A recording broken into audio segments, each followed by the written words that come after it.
no nos interesaba qué ocurría dentro del cuerpo, ¿no? Podía ser un automóvil, podría ser una bicicleta, un avión, una persona. A esos cuerpos los considerábamos como partículas, ¿no? Esa era una simplificación que se hacía.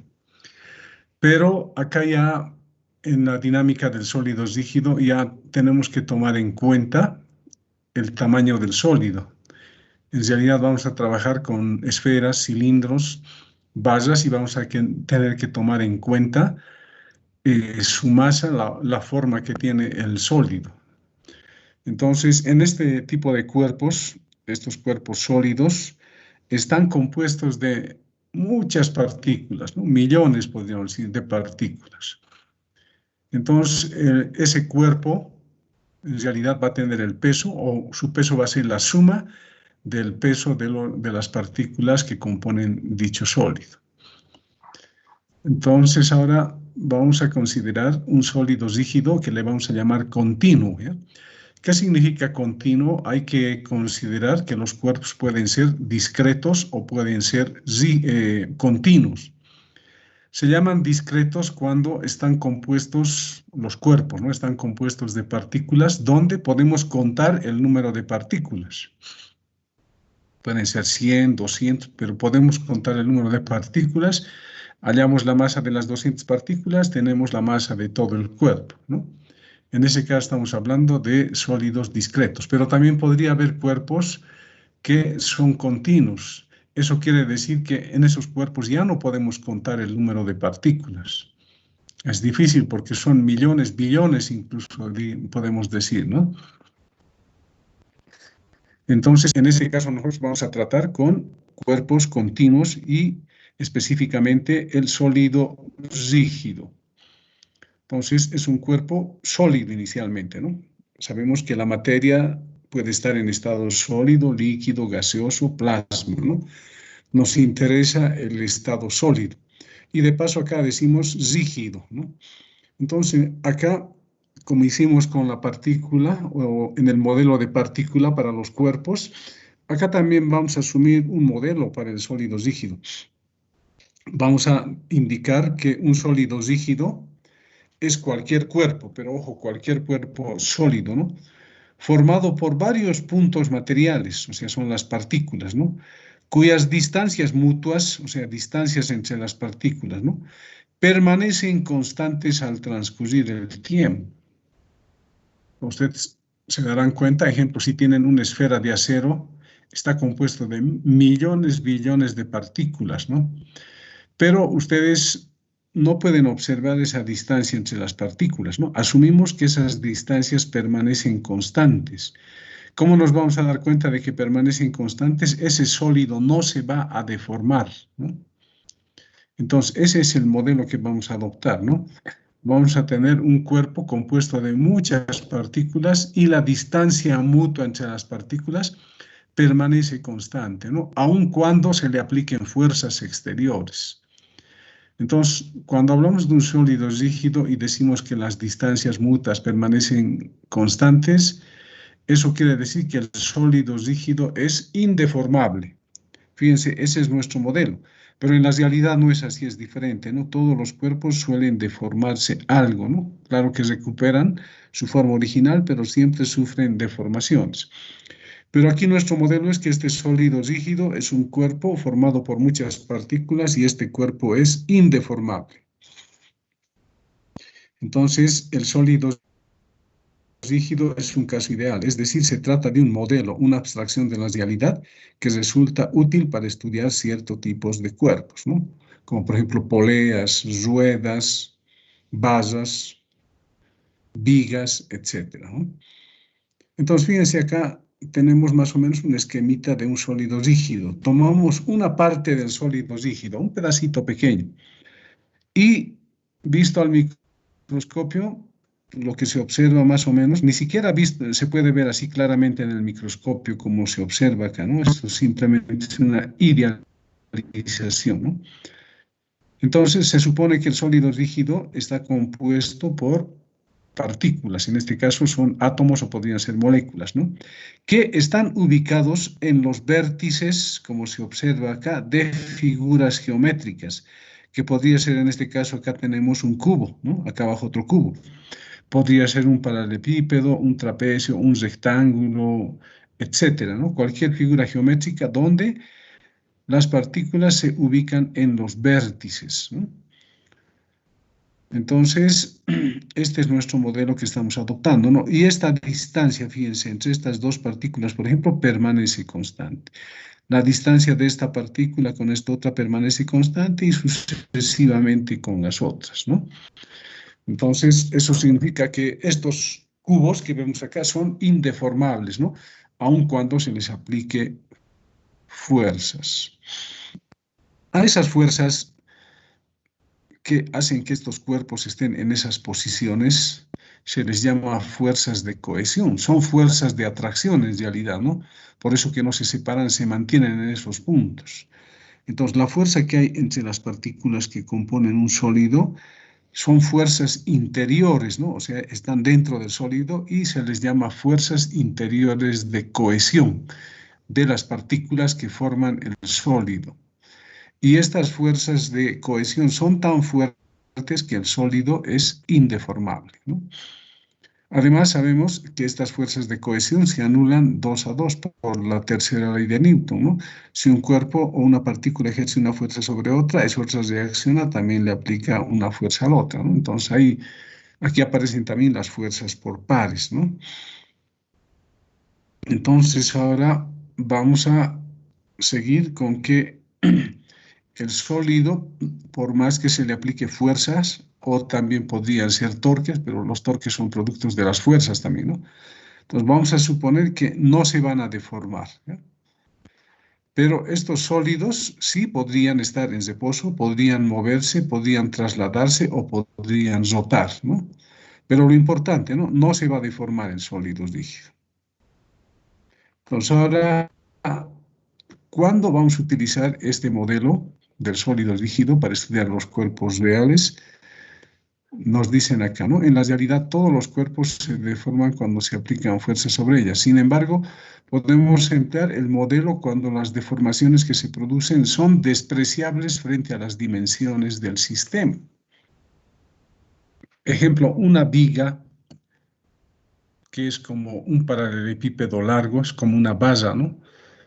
Cuando se le aplica fuerzas puede que se deforme, ¿no? Pero las vigas más o menos tienen, a ver, podemos decir, un ancho de unos 30 centímetros, en realidad base cuadradas, ¿no? De 5, 10 centímetros, o puede ser 30 también, pero el largo a veces es de 3 metros, 4 metros, ¿no?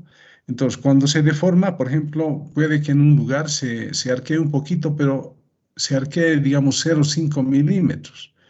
Pero 0,5 milímetros frente a 3 metros el largo de la valla o el ancho, que son 5 o 10 centímetros, es pequeñísimo, ¿no? No va a influir en los cálculos.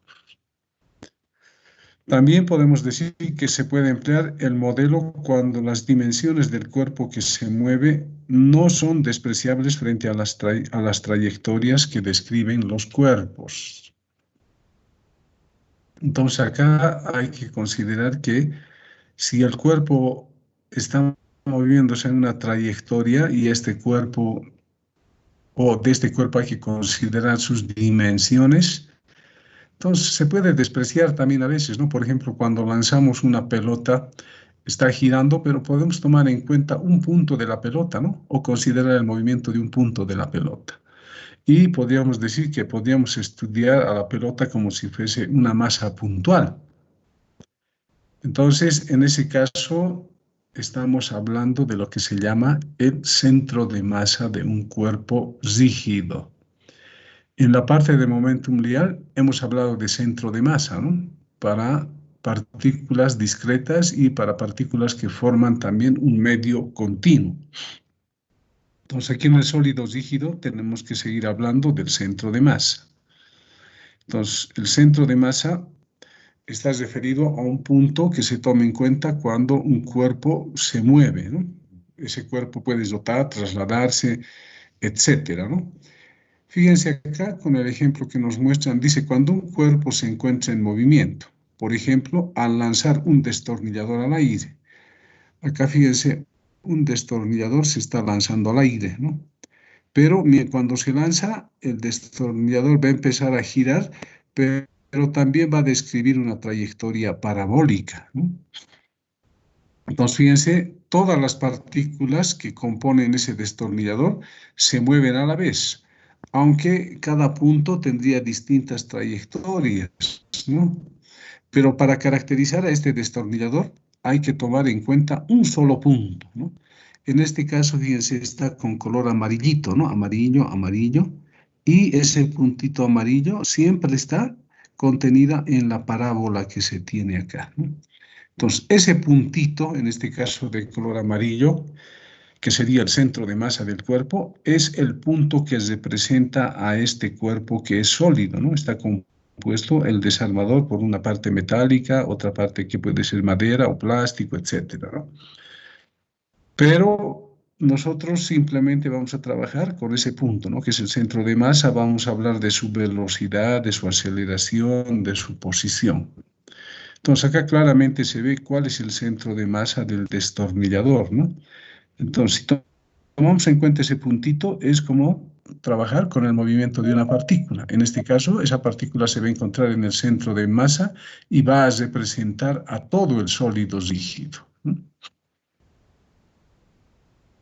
Entonces, el centro de masa representa el punto en el que se supone que se concentra toda la masa del cuerpo, ¿no? Estamos suponiendo que en este puntito de color amarillo se concentra toda la masa del destornillador cuando consideramos como una partícula, ¿no? Entonces, nos indican acá es el centro de simetría de distribución de un sistema de partículas. No necesariamente va a ser de simetría, porque en el desarmador no hay una simetría, ¿no? Aquí simplemente se menciona, ¿no? Por ejemplo, para una esfera, para un cilindro, para una valla. Pero no todos los cuerpos van a ser así, ¿no? Su distribución no va a ser uniforme, ¿no? Entonces, en ese caso, pero siempre hay un punto que está en su centro de masa que puede representar a todo el cuerpo. Entonces, el objetivo que tenemos ahora es estudiar el movimiento de ese centro de masa, pero siempre tomando en cuenta la forma del cuerpo. Bien, entonces ahora acá tenemos algunos cuerpos extensos homogéneos. Cuando se dice homogéneos, se quiere decir que su densidad es constante, ¿no? En cualquier punto del cuerpo. Supongamos que esta esfera sea de aluminio, su densidad es 2,7 gramos por centímetro cúbico. Entonces, en cualquier punto, si tomamos un pedacito de la esfera, hallamos su masa, su volumen, siempre nos va a dar el resultado de 2,7 gramos por centímetro cúbico. Entonces, tenemos acá cuerpos extensos homogéneos, ¿ya? Densidad constante. Acá tenemos una esfera. ¿Dónde se encuentra su centro de masa? En el centro, ¿no? En el centro de la esfera. O esto podría ser también un círculo, ¿no? O podría ser una placa, ¿no? Una placa plana de espesor muy delgadito, ¿no? O podría ser un cilindro también, ¿no? Igual su centro de masa va a estar en este punto.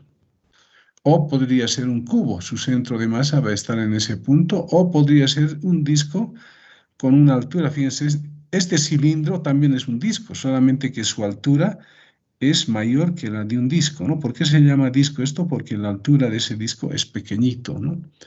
Pero al final de cuentas esto también es un cilindro, ¿no? La diferencia está en que la altura de este es pequeño y de este otro es grande, ¿no? Y cuando esta altura es pequeña se le llama disco, ¿no? Ahora, pero hablemos del centro de gravedad.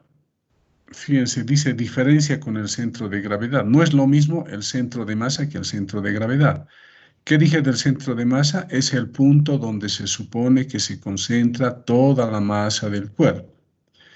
¿Y qué va a ser el centro de gravedad?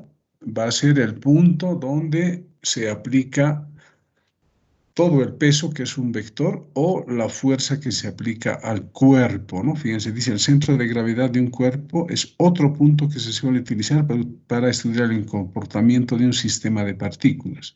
Fíjense, en concreto, es el punto, dice, ¿no?, al que se aplica el vector peso del sistema, ¿no?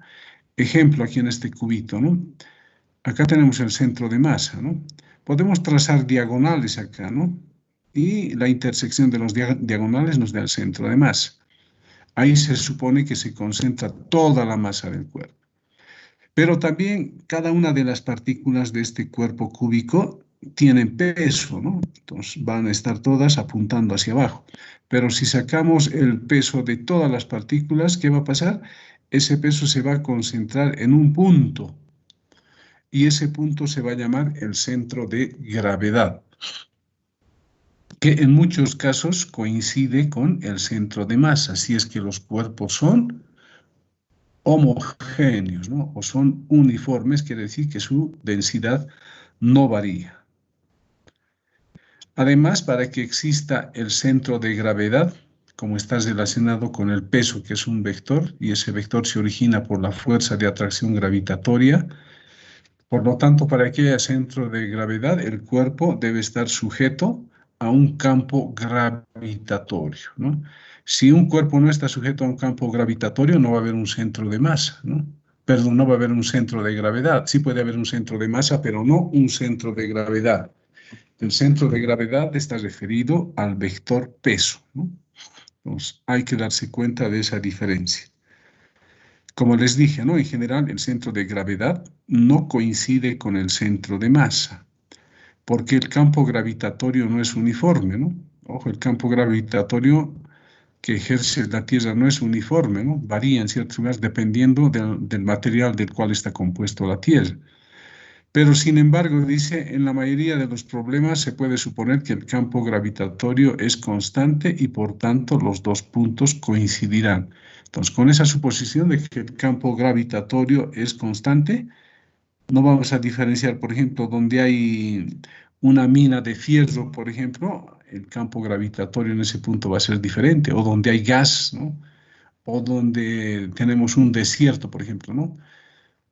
El campo gravitatorio va a ser diferente, ¿no? El campo gravitatorio depende de la masa del cuerpo, ¿no? Y la masa no va a ser uniforme.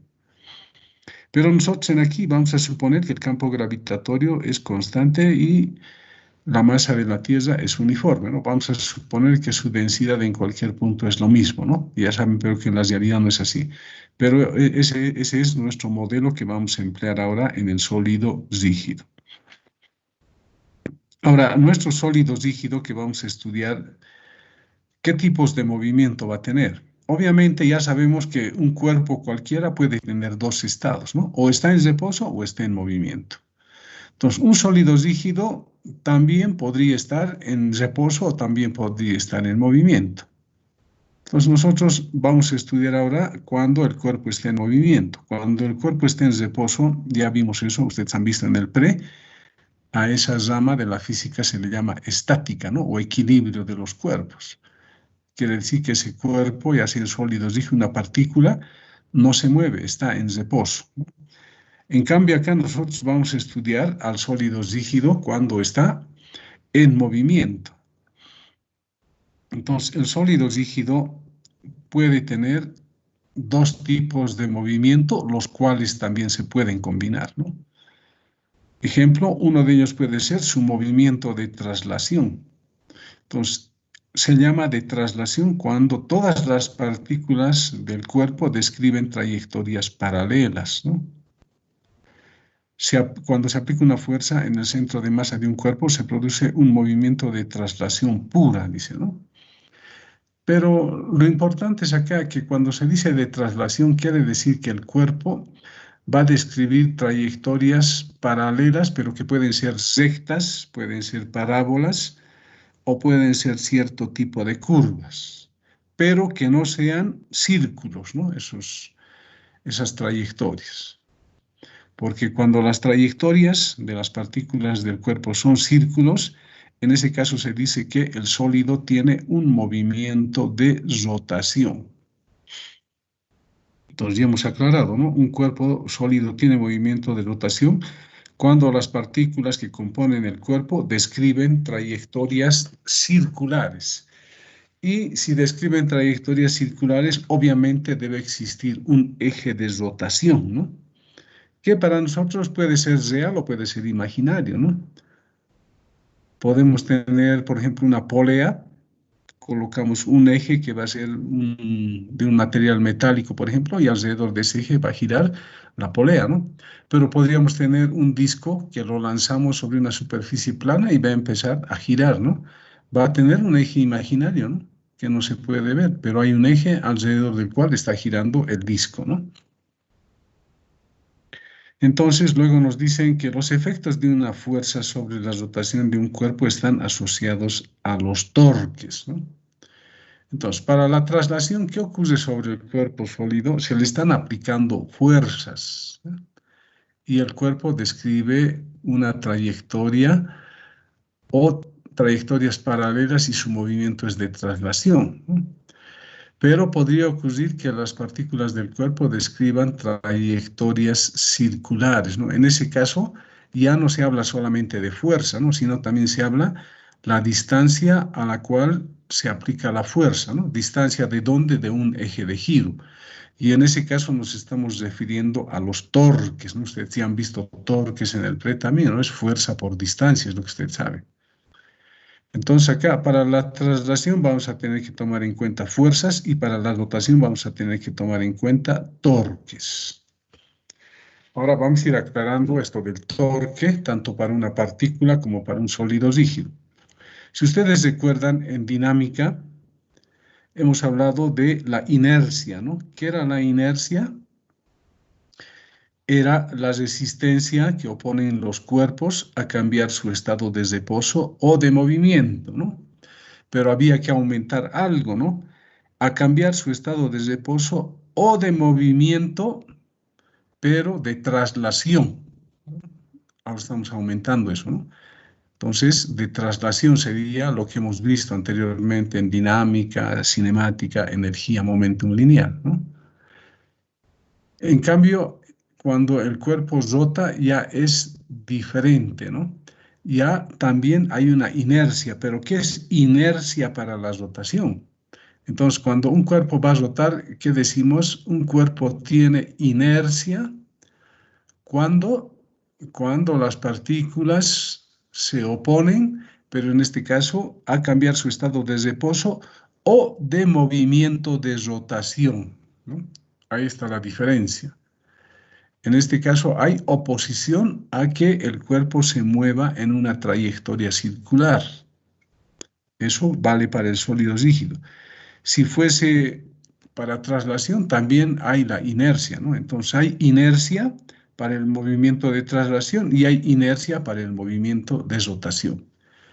Y esa inercia en el movimiento de traslación está representado por la masa del cuerpo, ¿no? ¿Qué se dice? La masa es una medida de la inercia de los cuerpos o de la resistencia que ofrecen los cuerpos a cambiar su estado de reposo o de movimiento. Y en la rotación tendríamos que decir algo parecido, ¿no? ¿Qué es la inercia en la rotación? Es la oposición que presenta el sólido a cambiar su estado de reposo o de movimiento circular. Pero ya no está representado por la masa. Ya en el movimiento de rotación ya no decimos la masa es una medida de la inercia del cuerpo. Cuando tengamos rotación se nos va a presentar lo que se llama momento de inercia, ¿no? Entonces, cuando hay traslación, la masa es una medida de la inercia. Y cuando hay rotación, el momento de inercia es una medida de la inercia del cuerpo. Entonces, vamos a seguir hablando de eso posteriormente. Hablemos del torque de una fuerza sobre una partícula y el momento de inercia. Aquí vamos a aumentar el momento de inercia. Bien, entonces empecemos con una partícula. Supongamos que acá tenemos una partícula de masa m. Es una masa muy pequeñita, ¿no? M. Y vamos a suponer que está soldada a una base muy delgadita de peso despreciable, ¿no? Entonces, esta basita que vemos acá tiene un peso despreciable, ¿no? Y a través de esa basita, esta masa M está pegada o está unida a un eje de giro. Entonces, fíjense, esto es como si yo tuviese una regla, ¿ya? Una regla de plástico, ¿no? Acá clavamos un alfiler y acá colocamos una masa, ¿no? Una goma podemos colocar, o plastilina en este extremo, ¿no?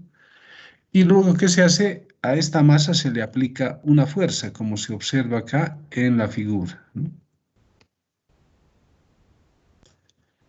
¿Qué va a suceder con esta masa? Como acá hay un eje de giro, esta masa no se va a trasladar, ¿no? No va a describir una línea recta o no va a describir una parábola, sino ¿qué va a suceder? Por más que la fuerza tiene ese sentido, como hay un eje, esta masita va a empezar a girar alrededor de ese eje debido a esta fuerza. Entonces, lo que se puede hacer también es a ese eje considerarlo como nuestro origen de coordenadas. Entonces, acá nosotros podríamos trazar nuestro eje X, perdón, nuestro eje y nuestro eje X, ¿no? Se puede hacer eso. Entonces, acá podríamos dibujar con otro color, tal vez. Acá tendríamos, voy a dibujarlo, el eje X. Lo vamos a dibujar con otro color.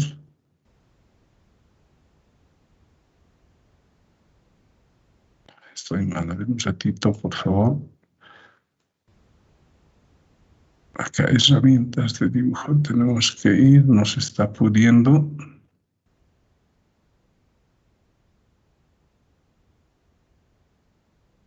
Vamos a colocar con línea segmentada, ¿eh? Entonces, este sería el eje X, ¿no? Que estaría acá. Ese sería el eje X. Y luego tendríamos el eje Y. Ahí estaría el eje Y.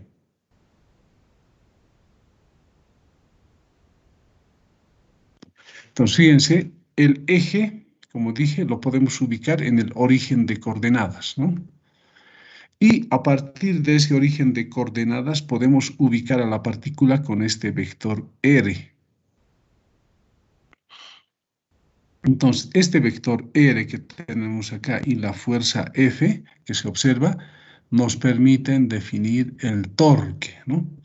Ahora, además, como aquí vamos a tener un vector posición y un vector fuerza, y como los vectores se trasladan de un punto a otro, este vector R lo puedo trasladar aquí y este vector fuerza lo puedo trasladar acá, de tal modo que sean vectores ligados, ¿no? Sus puntos iniciales coincidan. ¿Para qué hice eso? Para poder hallar el ángulo entre ellos, ¿no? Entre ellos hay un ángulo phi, ¿verdad? Entonces, en base a eso, se dice, ¿no? Si sobre la masa M se aplica la fuerza F, de tal modo que la masa M empiece a girar alrededor del eje, el torque se define de esta manera, ¿no? Simbolizado con la letra griega tau, es igual al producto vectorial de R por el vector F, ¿no?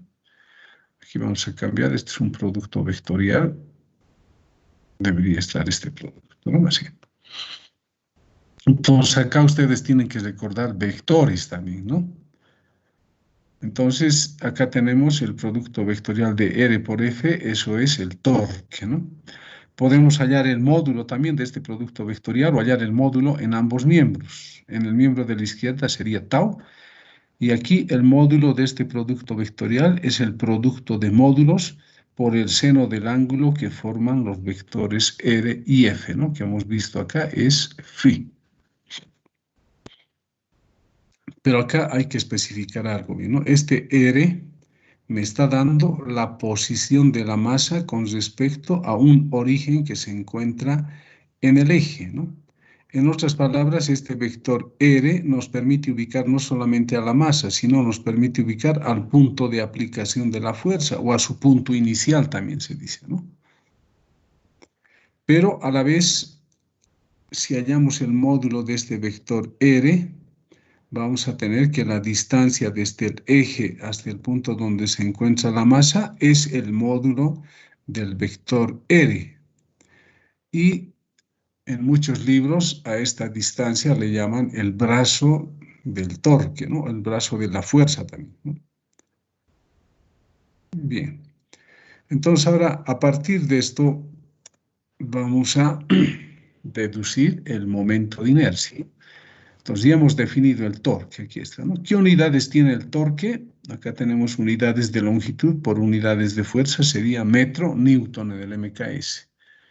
No hay que confundir con el trabajo, por si acaso. El trabajo, ¿qué unidades tiene? Newton metro también, ¿no? El torque también tiene Newton metro, pero el trabajo es un escalar, ¿no? Mientras que el torque es un vector. Aquí estamos hablando de su módulo simplemente, ¿no? Aquí está el vector torque.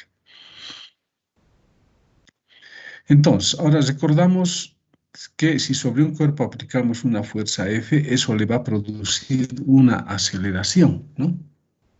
Esto sería válido cuando el cuerpo se mueve en línea recta, ¿no? Entonces acá podríamos asumir que al principio el cuerpo va a querer, estoy diciendo, moverse en línea recta, pero no es así. Pero durante un tiempo muy pequeñito podría moverse en línea recta, ¿no?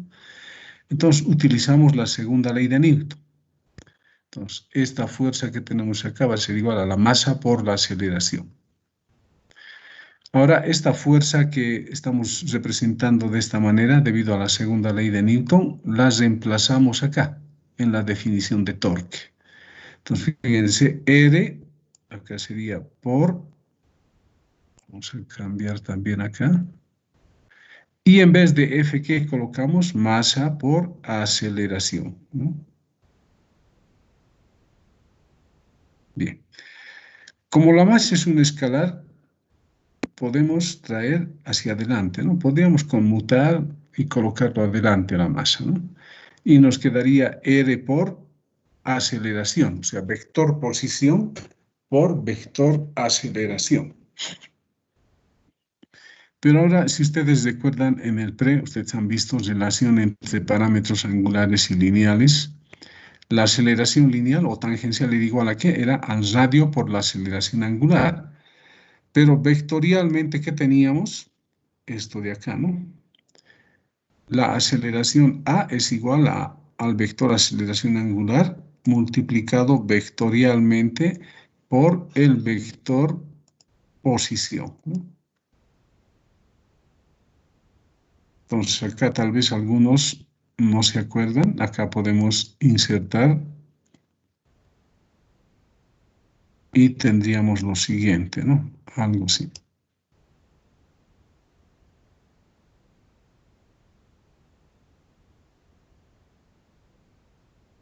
Esa podría ser la trayectoria de una partícula, ¿no? Y aquí estaría el centro del círculo. Y a partir de eso ubicamos a la partícula. La partícula estaría acá, ¿no? Este sería el vector R. La partícula estaría en este punto, ¿no? Podríamos dibujar también como un puntito. Aquí vamos a insertar en la figura.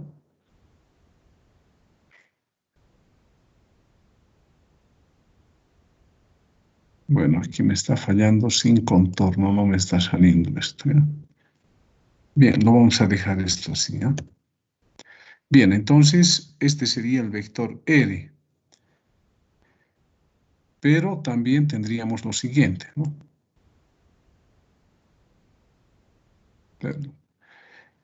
Acá estaría el vector velocidad, ¿no? De la partícula. Como está describiendo una trayectoria circular, ese sería el vector velocidad. Le vamos a colocar un color verde. Fíjense, ese es el vector velocidad, ¿no? Ojo, aceleración. Cambiaré, ¿eh? No estoy con velocidad, con aceleración. Esto es el vector posición, el vector aceleración. Aceleración tangencial, ¿no? Esta A lineal. Y el vector velocidad o aceleración angular estaría de esta manera.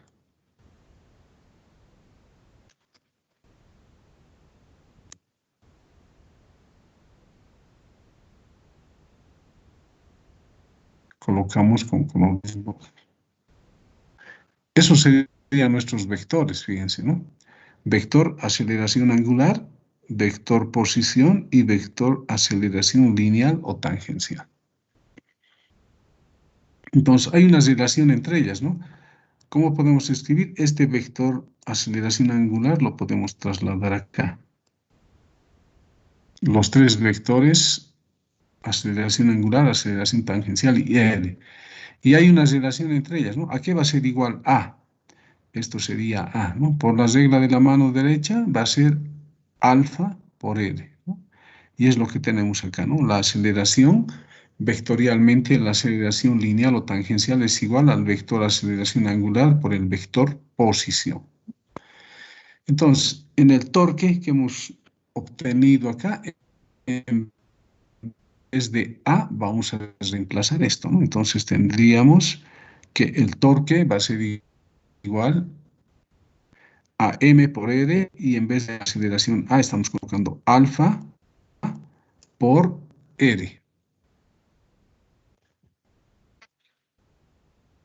Bien, pero ahora acá, fíjense, tenemos dos productos vectoriales. Primero habría que hacer esta operación, obtener un resultado, luego hacer R con ese resultado.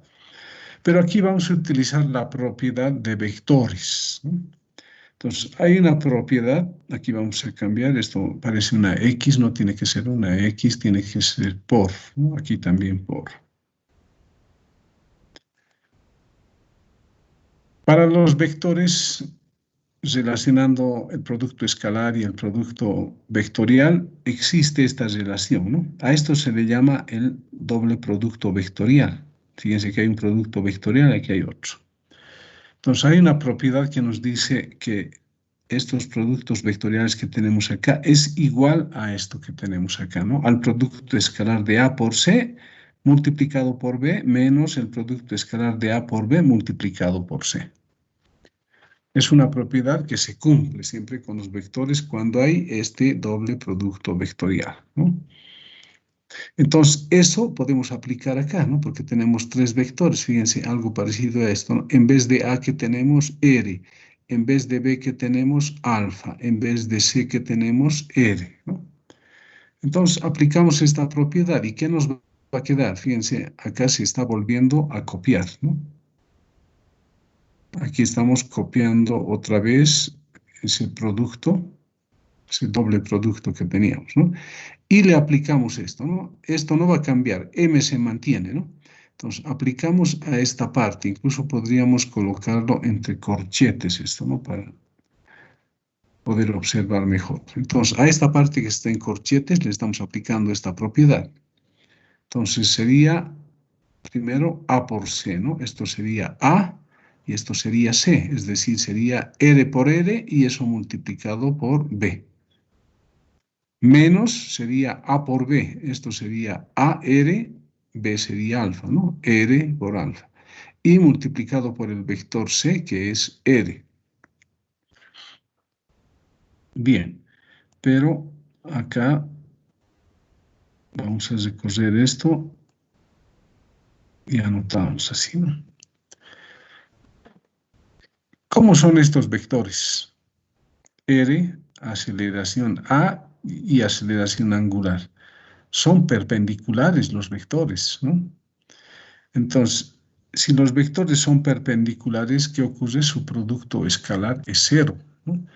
Entonces acá tenemos R escalarmente por alfa. ¿Cuánto nos va a dar eso?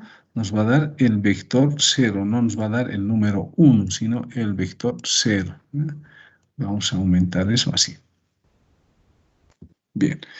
Entonces, todo este término que tiene menos se va a hacer 0. Solamente nos va a quedar que el torque va a ser igual a M por el producto escalar de R por R y eso multiplicado por alfa.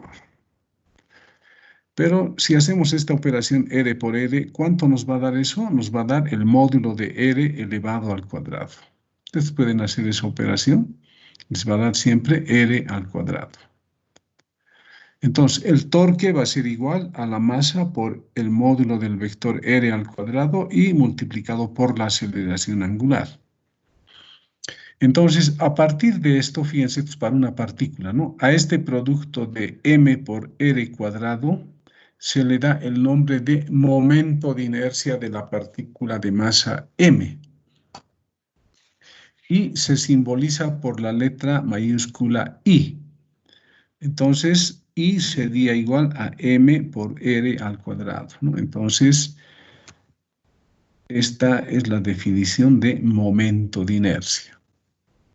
Entonces, la inercia, para la rotación de una partícula está relacionado con este momento de inercia, ¿no? Entonces, la inercia de una partícula que gira, ¿cómo se mide? Con el momento de inercia. O en otras palabras, decimos el momento de inercia es una medida de la inercia de la partícula, ¿no? La resistencia que ofrece a girar esa partícula.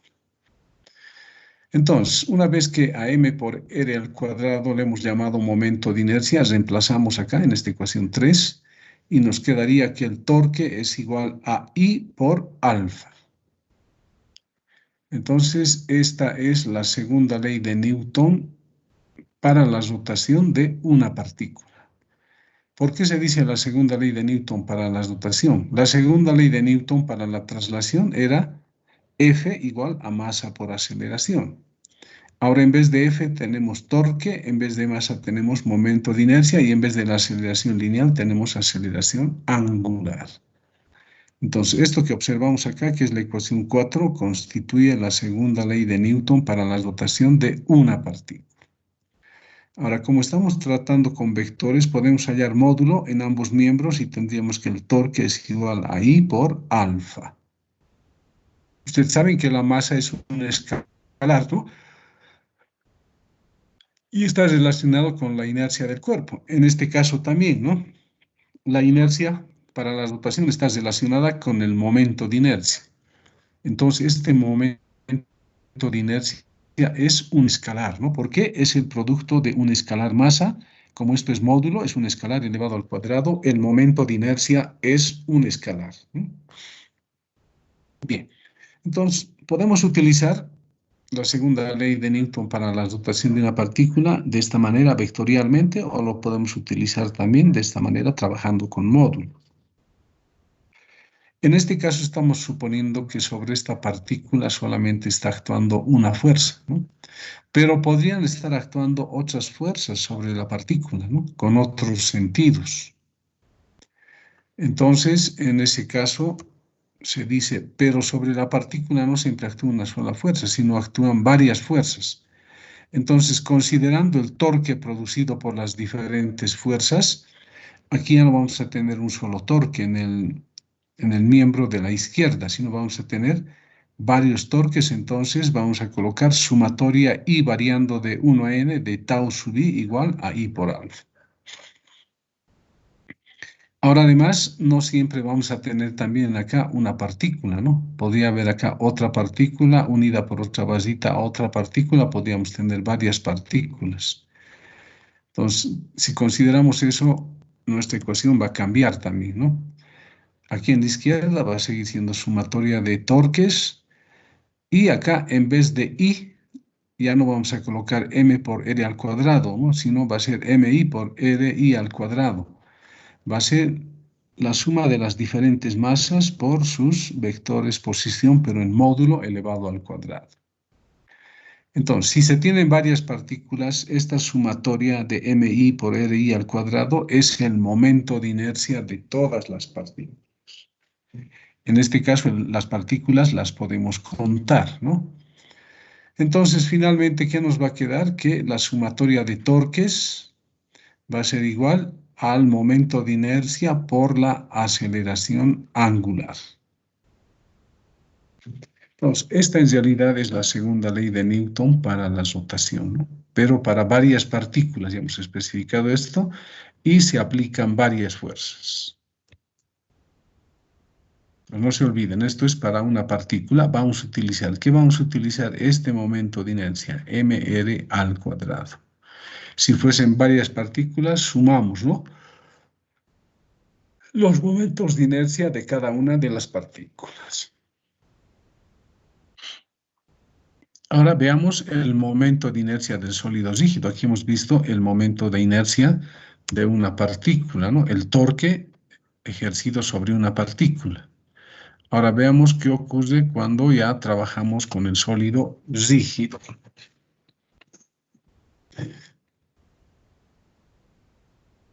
Entonces, acá tenemos un sólido rígido. Esto va a ser un sólido rígido, ¿no? Entonces, podemos especificar incluso para que quede más claro. Vamos a tomar herramientas y acá vamos a colocar sólido rígido, ¿no?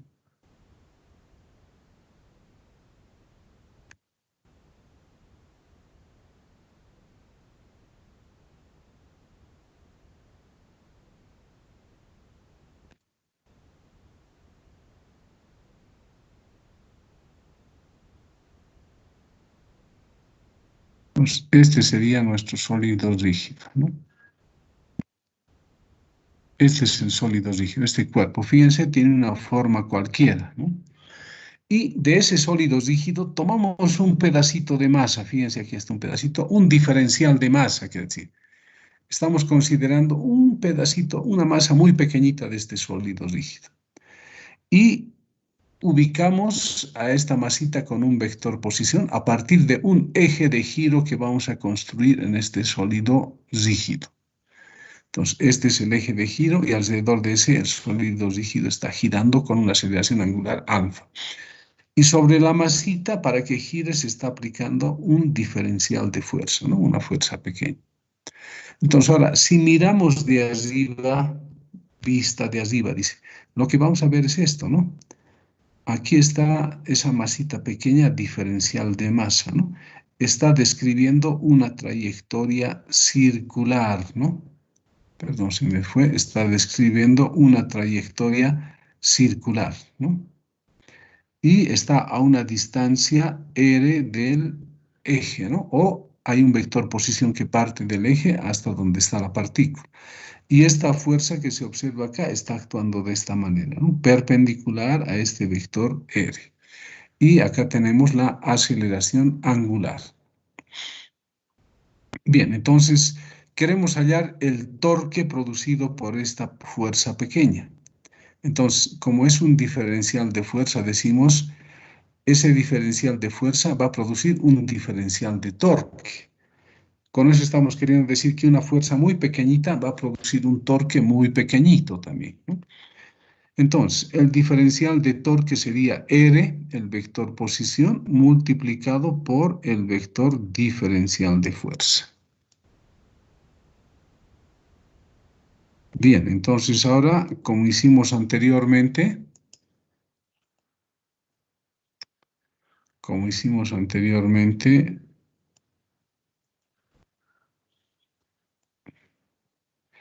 este diferencial de fuerza, de acuerdo a la segunda ley de Newton, va a ser igual a ¿qué? A la masa por la aceleración. ¿Pero qué masa? La masa de este pedacito, que es diferencial de masa. Entonces, en vez de diferencial de fuerza, tendríamos diferencial de masa por la aceleración tangencial que va a adquirir este cuerpo. Aquí va a tener una aceleración tangencial, ¿no? Y además, recordando otra vez, ¿no? La relación entre parámetros angulares y lineales, vamos a tener que esa aceleración lineal va a ser igual al vector aceleración angular multiplicado por el vector posición r, ¿no? Fíjense. Dm r por alfa por r. Lo mismo que teníamos para una partícula, ¿se acuerdan acá? Fíjense, ¿no? Esto mismo. Entonces, también podemos aplicar esta propiedad de los vectores a este diferencial de masa, ¿no? Entonces, esto lo vamos a anotar también entre corchetes para que se vea mejor. ¿Listo? Entonces, a esto que está entre corchetes le aplicamos la propiedad y vamos a obtener esto, ¿no? Diferencial de masa se mantiene, acá va a ser R por alfa y acá va a ser R por alfa por R, ¿no? Acá también tenemos que recorrer esto, ¿no? Vamos a recorrer acá y esto nos va a dar un vector, ¿no? Hay que aclarar esto, es un vector, ¿no? Y la flechita va a estar acá, ¿no? Así.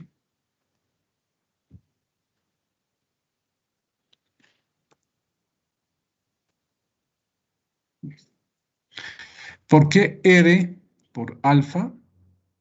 Como son perpendiculares, fíjense, R, ojo, aquí está dibujado alfa de esta manera, pero está saliendo de acá, ¿no? Está saliendo de acá, es perpendicular a R, ¿no? De acuerdo a lo que hemos visto hace rato acá, ¿no? R es perpendicular a alfa. Entonces, este término se hace cero también, ¿no? Nos va a quedar diferencial de torque, diferencial de masa, producto escalar R por alfa. Pero este producto escalar de R por R es R al cuadrado, no módulo. Bien, entonces tendríamos esto, ¿no? Diferencial de torque igual diferencial de masa, R al cuadrado por alfa. Entonces, como tenemos diferenciales en ambos miembros, podemos integrar. Entonces, integramos aquí en el primer miembro, integral diferencial de torque. En el segundo miembro, integramos esta parte, ¿no? Integral, acá conmutamos R cuadrado diferencial de masa por alfa. Pero este R cuadrado diferencial de masa con integral lo colocamos entre paréntesis, ¿no? ¿Por qué alfa está saliendo fuera del integral? Porque todas las partículas van a tener la misma aceleración angular, ¿no? Entonces tendríamos esto, ¿no? Este integral en ambos miembros. Pero ahora, este integral que tengo aquí entre paréntesis es el momento de inercia del sólido rígido. Fíjense, cuando teníamos varias partículas acá, ¿cómo era el momento de inercia? La suma, ¿no? Entonces, cuando ya las partículas son muchas, en número muy grande, esta sumatoria se convierte en un integral. Y esa integral es esta, ¿no? Es R al cuadrado diferencial de masa. A este integral se le llama el momento de inercia, pero con respecto a un eje que pasa por el centro de masa. Fíjense, acá tenemos el sólido rígido, estamos suponiendo que este eje pasa por el centro de masa. Entonces acá debería haber anotado también el centro de masa. Pero podemos hacerlo, ¿no? Vamos a copiar, a ver, no hay caso copiar, lo vamos a dejar, pero este eje pasa por el centro de masa, ¿ya? Acá está aclarando eso, ¿no? Este I sub Cm se denomina momento de inercia del sólido rígido cuando el eje de giro pasa por el centro de masa del sólido. Además, ¿qué va a ser R? Este R que aparece acá es la distancia desde el eje de giro hasta el punto donde se encuentra el diferencial de masa. Entonces, considerando este integral como el momento de inercia con respecto al centro de masa, acá integramos, ¿no? Este integral con el diferencial se anulan y va a quedar tau simplemente, ¿no? Y lo que está entre paréntesis es la integral, eso es el momento de inercia, ¿no? Entonces anotamos momento de inercia y eso por alfa. Acá también podemos considerar módulos en ambos miembros y tendríamos esto. Entonces, esta es la segunda ley de Newton para la rotación del sólido rígido. Como para la partícula, les dije, ¿no? En vez de fuerza que tenemos comparando con la segunda ley de Newton, torque. En vez de masa tenemos momento de inercia y en vez de aceleración lineal tenemos aceleración angular, ¿no? Considerando los módulos tenemos eso, ¿no? Pero acá hemos considerado que está actuando una fuerza nomás acá, ¿no? Pero pueden actuar varias fuerzas. Entonces, en ese caso, cada fuerza ha de producir un torque y ya tendríamos la sumatoria de torques igual a momento de inercia que pasa por el centro de masa por alfa. Entonces, esta es la segunda ley de Newton para la rotación del sólido rígido. Pero ojo, fíjense, aquí estamos trabajando con módulos, ¿no? No estoy trabajando con el vector, sino con módulos. Entonces, en esta sumatoria, algunos términos van a tener que ser positivos y otros van a tener que ser negativos. ¿Se acuerdan en la segunda ley de Newton? ¿Cómo asignábamos signos a la sumatoria de fuerzas? Decíamos fuerzas que tienen el mismo sentido que la aceleración, positivas, ¿no? Si tienen sentido contrario a la aceleración, eran negativas. Acá también tenemos que decir algo parecido, ¿no? Pero para ello vamos a considerar el sentido de rotación de la aceleración angular. ¿Hacia dónde está la aceleración angular? Entonces dice, para asignar signos en la sumatoria, se considera que los torques que traten de hacer girar al sólido rígido en el sentido de la aceleración asignada, se da valor positivo y negativo en caso contrario. Entonces, si tenemos un cuerpo que va a girar, por ejemplo, en este sentido que nosotros asignamos, cuando el estemos hablando del torque producido por una fuerza, si tiene ese mismo sentido de giro que la aceleración angular, es positivo. Si tiene el otro sentido de giro, tiene valor negativo, ¿ya? Entonces, eso vamos a aclarar con los ejemplos. Bien, entonces acá a continuación tenemos ejemplos primero para hallar el momento de inercia de una base. Luego vamos a aplicar la segunda ley también, ¿no? Vamos a hacer ejemplos. Pero empecemos por esta parte, ¿no? Para hallar el momento de inercia de un cuerpo. Ejemplo, dice, hallar el momento de inercia de una base de sección A y largo L, cuando el eje de giro pasa por su centro de masa. Entonces, para una base, su centro de masa se obtiene por medios geométricos, pero también se puede integrar, ¿no? Para obtener su centro de masa. Hemos visto en la parte de momentum que se puede integrar para hallar el centro de masa. Pero en estos casos donde hay simetría, entonces se puede obtener fácilmente el centro de masa. ¿Qué se hace? Esto en realidad es un paralelepípedo, esta base es un paralelepípedo. Se trazan las diagonales y la intersección de esas diagonales nos da el punto donde está el centro de masa, ¿no? Fíjense, mirando una sola cara, aquí se observa así y el centro de masa estaría acá, ¿no? En esta parte, en este punto. Y el eje de giro, fíjense, está pasando por el centro de masa, ¿no? Entonces, ahora nos piden hallar el momento de inercia de esta base cuando el eje pasa por el centro de masa. Entonces, aquí he dibujado solamente esta cara de la base y en la mitad de la base he trazado el eje y en esa mitad está el centro de masa. Entonces, este eje de giro para esta base está pasando por su centro de masa. Entonces, si yo quiero hallar el momento de inercia, tengo que utilizar esto, ¿no? Integral de r al cuadrado diferencial de m. Pero, ¿qué les decía acá sobre r? R era la distancia desde el eje de giro hasta el punto donde se encuentra el diferencial de masa. Fíjense, acá nosotros hemos elegido en esta base un pedacito acá. Acá está el diferencial de masa, ¿no? Que tiene un ancho diferencial de x. Entonces, la distancia desde el eje a este diferencial de masa, ustedes han visto, se le llama r, pero en este caso, como estamos en el eje x, a esa distancia le llamamos x, ¿no? La distancia desde el eje hasta donde está el diferencial de masa, ahora le estamos llamando eje porque estamos trabajando con una base que está horizontal. Entonces, en vez de utilizar r, vamos a utilizar x. Entonces, el momento de inercia que pasa por el centro de masa va a ser igual integral, y fíjense, ya no estamos colocando r, sino x al cuadrado diferencial de masa. Acá no se puede integrar esto porque hay dos variables, x y m, ¿no? Entonces, hay que hacer artificios. El diferencial de masa, ¿a qué va a ser igual? Fíjense, acá nos están dando en la solución, ¿no?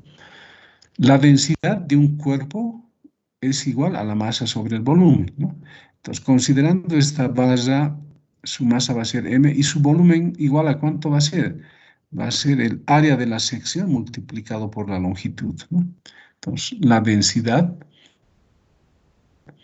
de este cuerpo va a ser masa sobre A por L. Y de acá podemos despejar la masa, ¿no? La masa va a ser ρ, densidad por A por L. Eso nos va a servir luego. Pero también esta densidad se puede describir para este pedacito. Podemos decir la masa de ese pedacito dividido entre el volumen de ese pedacito, ¿no? Entonces, densidad va a ser diferencial de masa entre diferencial de volumen. De acá despejamos diferencial de masa, el diferencial de volumen pasa a multiplicar, ¿no? Y este diferencial de volumen, ¿cuál es el volumen de este pedacito? Tiene una sección, ¿no? Va a ser la sección multiplicada por este largo que es pequeñito, diferencial de x. Entonces, este diferencial de volumen va a ser A por diferencial de x. Entonces, esto es lo que nosotros vamos a utilizar acá. En vez de diferencial de masa, vamos a colocar esto, ρ A por diferencial de x, ¿no? Fíjense, en vez de diferencial de masa, estamos colocando ρ por diferencial de b, y en vez del diferencial de b estamos colocando A diferencial de x, ¿no? Entonces, acá ya sí se puede integrar, ¿no? Fíjense, tenemos x al cuadrado, ρ, que es constante, va a salir fuera del integral, A, que es la sección, también va a ser constante, sale fuera del integral. Entonces tendríamos a rho x al cuadrado por diferencial de x. Tenemos que evaluar, ¿no? Fíjense, cuando tomamos diferencial de x, eso significa que vamos a hallar, en este caso, el momento de inercia de toda la base. Y tenemos que tomar en cuenta todo el largo de la base. O sea, este diferencial de x, ¿no? Que está en el eje x, ¿de cuánto a cuánto ha de variar? Hay que abarcar el largo de toda la base. Como acá está nuestro eje de giro, acá también va a estar nuestro origen de coordenadas. Entonces, la longitud de la base hacia el lado izquierdo del eje Y, ¿cuánto ha de valer? Menos L medios, ¿no? La longitud total es L, ¿no? Entonces, de acá hasta acá va a ser menos L medios y de acá hasta acá va a ser L medios, ¿no? Entonces, tenemos que integrar de menos L medios a L medios para considerar todo el largo de la base. Integramos, esto va a dar x al cubo sobre 3, ¿no? Aquí está. A y rho se mantienen, sería x al cubo sobre 3, evaluado entre menos L medios a L medios. Tenemos estos límites, A por rho permanece L al cubo sobre 3. Luego viene menos, ahora en vez de x reemplazamos el límite inferior, menos L medios. Pero ahora ustedes acá tienen que recordar álgebra. Fíjense, acá tenemos un número negativo, ¿no? Dentro del paréntesis. Y está elevado a un exponente impar. Entonces, cuando eso ocurre, ¿qué sucede? El resultado es negativo, ¿no? Entonces, este menos L medios elevado al cubo nos va a dar, L al cubo sobre 8, ¿no? Porque 2 al cubo va a ser 8. Entonces, tendríamos, fíjense, esto se mantiene, va a ser L al cubo, 2 al cubo va a ser 8, ¿no? Haciendo extremos y medios, 8 por 3, 24. Entonces, esta parte va a ser L al cubo sobre 24. Lo mismo acá va a ser L al cubo, 2 al cubo, 8, haciendo extremos y medios, 8 por 3, 24. Y como esto nos va a dar negativo, por este negativo se hace positivo, nos queda esto, ¿no? L al cubo sobre 24 más L al cubo sobre 24. Términos semejantes va a ser 2 sobre 24, pero eso es L cubo sobre 12, ¿no?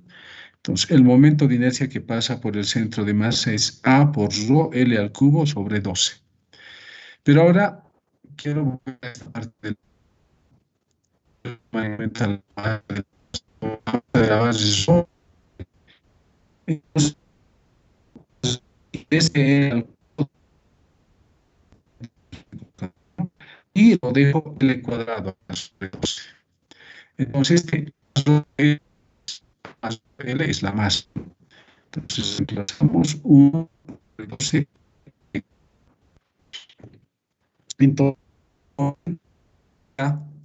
de esta base, cuando el eje pasa por el centro de masa, es 1 sobre 12 la masa de la base por su longitud elevado al cuadrado. Ese es el momento de inercia, que es una medida de la inercia que ofrece el cuerpo a girar, ¿no? Bien, y así podemos obtener el momento de inercia de una esfera, de un cilindro, de varios cuerpos, pero no hace falta eso, ¿no? Ya es un tema que sale fuera del alcance de este curso, porque hay que utilizar otras integrales, hacer otros artificios, ¿no? Acá simplemente ha sido como ejemplo para saber cómo se obtiene el momento de inercia, ¿no? Utilizando integrales. Y a continuación acá se les da el momento de inercia de los cuerpos con los cuales vamos a trabajar. Y con el eje de giro pasando por el centro de masa de estos cuerpos que se observan acá. Acá tenemos un aro delgado, ¿no? Como un anillo, por ejemplo, ¿no? Su momento de inercia que pasa por el centro de masa, ¿cuánto ha de valer? La masa del aro por el radio elevado al cuadrado. Ojo, aquí falta, ¿no? Debería ser I sub cm, ¿no? Pero estoy aclarando, ¿no? Esto es un momento de inercia con respecto al centro de masa. Ahora, si tenemos un cilindro sólido cuyo eje está pasando por su centro de masa, el momento de inercia va a ser 1/2 de la masa del cilindro por su radio elevado al cuadrado. Pero ahora también podríamos tener un cilindro hueco, ¿no? Fíjense, con un radio externo R2 y un radio interno R1. El momento de inercia, ¿cuánto ha de valer? Un medio de m, y acá tendríamos R1 al cuadrado más R2 al cuadrado, ¿no? Luego tenemos para la esfera, ¿no? El eje pasa por su centro de masa, la esfera tiene un radio R. Entonces, su momento de inercia que pasa por el centro de masa va a ser 2/5 de la masa por su radio elevado al cuadrado. Pero también podríamos tener un cascarón esférico. En este caso le está llamando una cáscara esférica delgada. Es como tener el cascarón de un huevo, ¿no? Se le ha sacado la yema y la clara, nos queda el cascarón. Si fuese una esfera, se vería así, ¿no? Por dentro es vacío, ¿no? Es un cascarón esférico o cáscara esférica. Y el eje pasa por el centro de masa.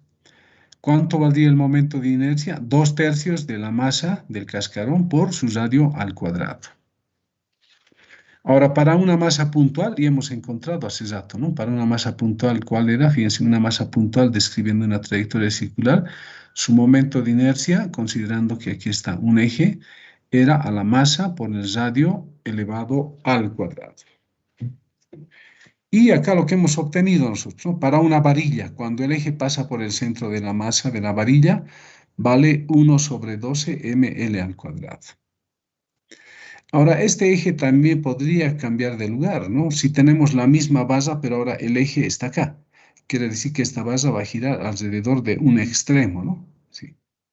Entonces, en ese caso, el momento de inercia vale 1/3 de la masa por L al cuadrado.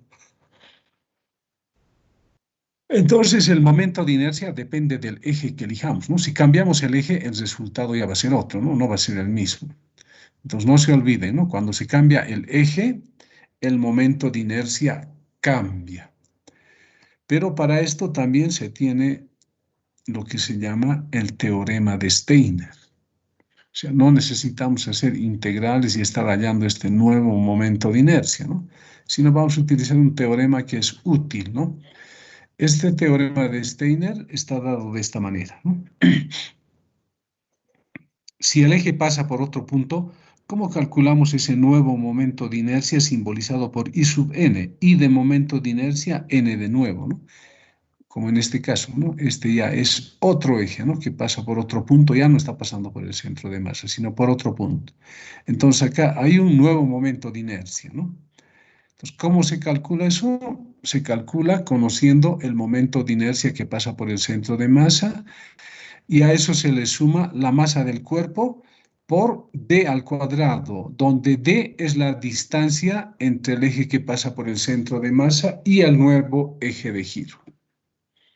Con el gráfico aclaramos, ¿no? Supongamos acá que tenemos una esfera. El eje de giro pasa por el centro de masa, ¿no? Entonces ya sabemos cuánto vale el momento de inercia cuando el eje pasa por el centro de masa. Aquí está, ¿no? Vale 2/5 de mr al cuadrado. Bien. Pero ahora, ¿qué va a ocurrir si nuestro eje de giro ya no hacemos que pase por el centro de masa, sino pase por un extremo de la esfera? O sea, nuestro eje ahora va a estar acá, ¿no? Fíjense, eje de giro. El eje está acá. La esfera va a girar alrededor de ese eje. Entonces, el momento de inercia cambia, ¿no? Entonces, este es el eje en línea segmentada, el eje que pasa por el centro de masa, y este es el nuevo eje, ¿no? Entonces, ahora tenemos que hallar el momento de inercia con respecto de este nuevo eje. ¿Cómo lo hallamos? Con esta fórmula. Ya conocemos el momento de inercia que pasa por el centro de masa, ya conocemos la masa en este caso de la esfera, y eso multiplicamos por la distancia al cuadrado, donde d es la distancia entre ejes. Y ojo, los ejes acá siempre van a ser paralelos y esa distancia d no va a cambiar. Entonces, al teorema de Steiner también se le llama teorema de los ejes paralelos. Entonces, teorema de Steiner o de los ejes paralelos. Pues ya saben cómo utilizar el teorema de Steiner. Bien, sigamos. Ahora, el radio de giro es otro parámetro útil. Entonces, el radio de giro de un sólido rígido es una cantidad K definida de modo que se cumpla la siguiente relación. Es como si un sólido rígido lo reemplazáramos por una partícula, fíjense, ¿no? Acá les recuerdo, ¿no? ¿Cuál es el momento de inercia de una partícula? Es m por r al cuadrado. Cuando la partícula está o tiene un radio de giro, r, ¿no? O sea, está o describe una trayectoria circular cuyo radio es r. Entonces, un cuerpo cualquiera, un sólido, lo podemos reemplazar también por una partícula, ¿no? Que está girando alrededor de un círculo de radio r. Entonces, en este caso, el momento de inercia con respecto al centro de masa va a ser la masa del cuerpo del sólido por ese radio de giro elevado al cuadrado. Estamos queriendo decir simplemente que un sólido rígido se puede reemplazar por una partícula, ¿no? Eso nos está diciendo esta fórmula que tenemos acá, ¿no? Entonces, dice, el radio de giro representa la distancia desde el eje hasta un punto donde se puede concentrar toda la masa de un sólido sin variar su momento de inercia. Es útil eso, ¿no? Vamos a utilizar especialmente cuando tengamos varias poleas, ¿ya? Y lo vamos a aclarar cuando realicemos los ejemplos que les voy a mostrar. Bien, entonces acá lo importante es recordar esto, ¿no? Los momentos de inercia hay que tener una tablita a mano, ¿no? Luego hay que recordar el teorema de Steiner y hay que recordar el radio de giro. Bien, entonces, con estos conceptos de radio de giro, teorema de Steiner, momento de inercia y la segunda ley de Newton para la rotación, ahora apliquemos esta segunda ley de Newton para la rotación. Entonces decimos rotación de un sólido rígido alrededor de un eje fijo. Ya les dije, ¿no? Un sólido puede tener movimientos de traslación, de rotación y también puede tener combinado, ¿no? De traslación y rotación. Entonces ahora solamente vamos a considerar la rotación de un sólido alrededor de un eje fijo. Pero acá deberíamos haber anotado, ¿no? Simplemente mencionado, ¿no? Esto que tenemos acá, les dije, es la segunda ley de Newton para la rotación, ¿no? Vamos a colocar entre paréntesis. Segunda ley de Newton para la rotación.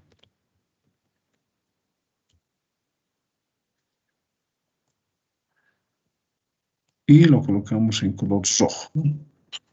No se olviden, eso es lo que nosotros tenemos que utilizar, ya sea en forma vectorial o considerando módulos, ¿no?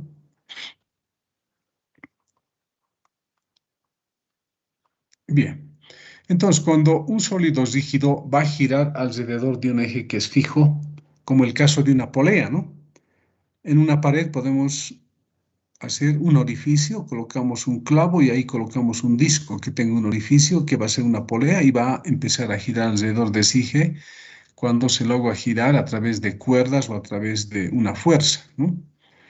Entonces, cuando tenemos la rotación de un sólido rígido alrededor de un eje fijo, tenemos que utilizar esto, fíjense, ¿no? Estoy utilizando ya no vectores, sino módulos, ¿no? Sumatoria de torques, tau sub i, va a ser igual a momento de inercia que pasa por el centro de masa del cuerpo, multiplicado por la aceleración angular. O también recordando que el torque es el producto de R por F por el seno de un ángulo. Esta segunda ley de Newton para la rotación también se puede anotar de esta manera, ¿no? Y es lo que vamos a utilizar nosotros. Hay que recordar que R es la distancia desde el eje hasta donde se aplica la fuerza, ¿no? F es la fuerza y phi es el ángulo entre R y F. Entonces tenemos que utilizar, fíjense, esta formulita, ¿no? Y recordar cuál es el momento de inercia para los cuerpos. Ejemplo. Dice el ejemplo, el disco de la figura de radio R 0,5 metros y masa M igual 25 kilogramos. O sea, este es el disco de acá, ¿no? En realidad es una polea. Dice, puede girar libremente con respecto a un eje horizontal fijo. Entonces aquí podríamos haber tenido un clavito, ¿no? O un alfiler clavar en una pared, tal vez, ¿no? En este caso se tiene aquí un soporte, ¿no? Y ahí se coloca, o ahí se va a ubicar el eje de giro, ¿no? Entonces, este sólido rígido puede girar alrededor de este eje que está con un puntito negro, ¿no? Punto seguido. Luego nos dice una cuerda enrollada alrededor del disco. Fíjense, alrededor de este disco se ha envuelto una cuerda. Tiene, dice, colgando en su extremo libre una masa. O sea, esta cuerda tiene un extremo libre y ahí está colgando una masa M de 10 kilogramos. Luego dice, si el sistema se libera desde el reposo, no debería ser desde, sino del simplemente, ¿no? Acá, por eso nos aparece rojo ahí. Si el sistema se libera del reposo, nos dice determinar la aceleración angular del disco, la aceleración del bloque, de este bloque, y la tensión en la cuerda. Fíjense ustedes en dinámica de la partícula, cómo tratábamos a las poleas. Decíamos que no tenían masa, que no había fricción con la cuerda, y asumíamos esas simplificaciones en dinámica de la partícula. Pero ahora, como estamos en el sólido rígido, ya no es así, ¿no? Vamos a tomar en cuenta la masa de la polea, vamos a tomar en cuenta su radio. Entonces, nos están aclarando, es un disco, ¿no? Es una polea o disco, da lo mismo. Entonces, como hicimos en dinámica de la partícula, hacemos un diagramita también. Tenemos que dibujar, hacer un esquemita donde podamos observar las fuerzas y el cuerpo, ¿no? En dinámica de la partícula, al cuerpo representábamos por un punto y teníamos un sistema de ejes, ¿no? Acá tenemos algo parecido, pero hay una variante para el sólido rígido. Fíjense, primero empezamos con el disco, ¿no? Porque nos han pedido la aceleración angular del disco. Inciso A, para el disco, ¿no? Acá dibujo el disco, ¿no? Este es el disco. ¿Qué fuerzas están actuando sobre el disco? A ver, aquí vamos a hacer una aclaración, ¿ya? Aunque aquí, a ver, no, voy a volver a dibujar esto. Esto está pegado, a ver un ratito. Acá tengo que aclarar algo que es muy importante. Vamos a volver a dibujar en esta parte.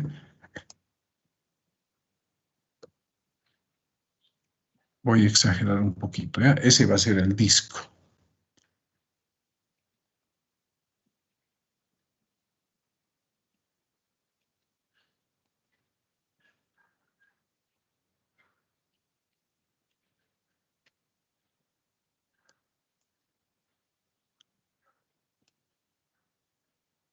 Bien, ese sería el disco, ¿no? ¿Qué fuerzas están actuando? Este es el disco, ¿no? Tiene relleno también este disco, ya lo vamos a rellenar. Bien, así, ¿no? Tiene relleno el disco. Bueno, aquí está con color celeste, acá lo estoy haciendo. Bueno, vamos a cambiar, ¿ya?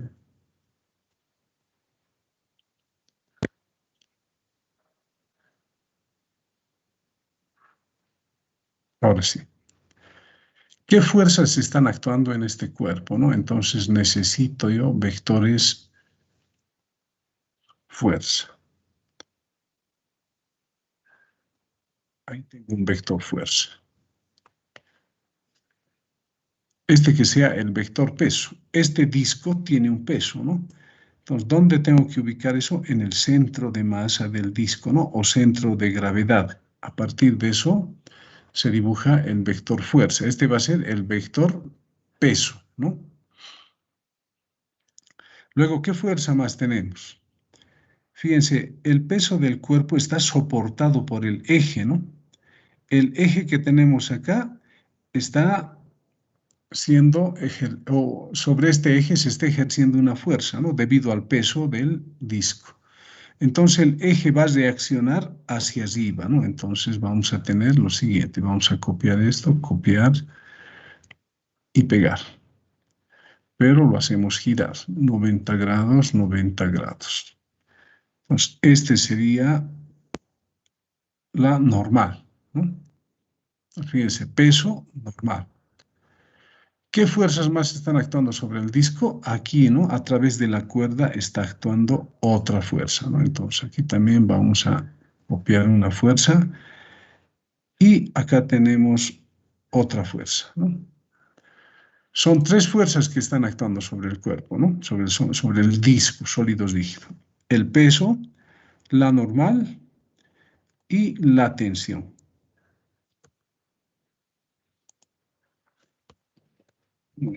Vamos a conectar esto.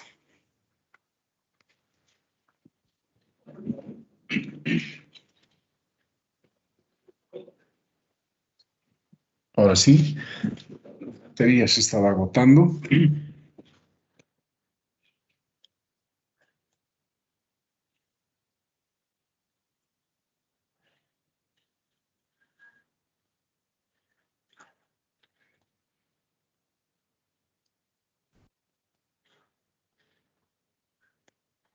Quiero dibujar de otro color esto, pero no me está permitiendo, ¿eh? Bien. Entonces ahora, fíjense en este dibujo que tengo acá, solamente se está tomando en cuenta la fuerza producida por la cuerda. En realidad hay una tensión ahí, ¿no? Acá solamente se está considerando la tensión. ¿Por qué no se está considerando la normal y el peso? Hay que recordar esta formulita. Fíjense, ¿qué era R? R era la distancia desde el eje al punto de aplicación de la fuerza. Entonces, ¿cuánto vale la distancia desde este eje a este punto donde se aplica el peso? Vale cero, ¿no? Justamente el punto de aplicación del peso está en el centro de masa. Entonces, ¿qué distancia hay del eje al punto inicial del vector peso? Cero, ¿no?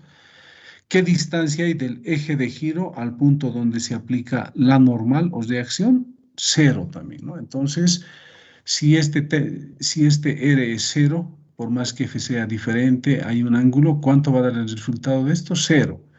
Entonces, ¿qué quiere decir eso? Que el torque producido por la normal y por el peso, en este caso ya que pasan por el centro de masa, son nulos, ¿no? Entonces, el torque producido por el peso, cero, torque producido por la normal, es cero, ¿no? Entonces, para eso he aclarado esto, ¿no? Si no, si vamos directo a esto, uno se preguntaría, pero ¿y qué del peso, qué de la normal? Ya sabemos que los torques producidos por la normal y el peso son cero, ¿no? Entonces, solamente nos quedaría la tensión, ¿no? Entonces, tenemos este gráfico. Esto lo voy a dejar para que ustedes lo tengan. Vamos a guardar. Bien.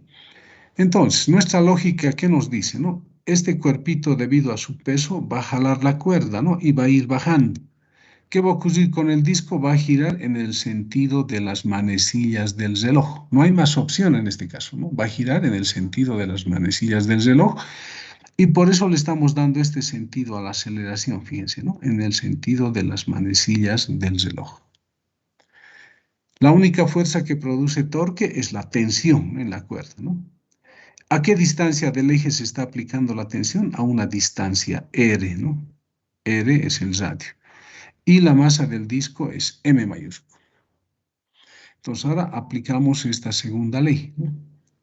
Hay una sola fuerza, sería R por F y por el seno del ángulo, ¿no? Entonces, la distancia del eje hasta donde está el punto de aplicación de la tensión sería R, ¿no? Multiplicado por el módulo de esta tensión, R. Por el seno del ángulo, ¿qué ángulo forma? Fíjense, este en realidad es un vector posición, ¿no? Este R mayúscula es el módulo del vector R que parte del eje hasta este punto. Entonces, tal vez podríamos dibujar. Acá vamos a copiar otra vez la flechita y lo vamos a hacer girar, ¿no? Girar, 90 no quiere girar esto, ¿eh? Pero nosotros lo vamos a hacer girar. A ver.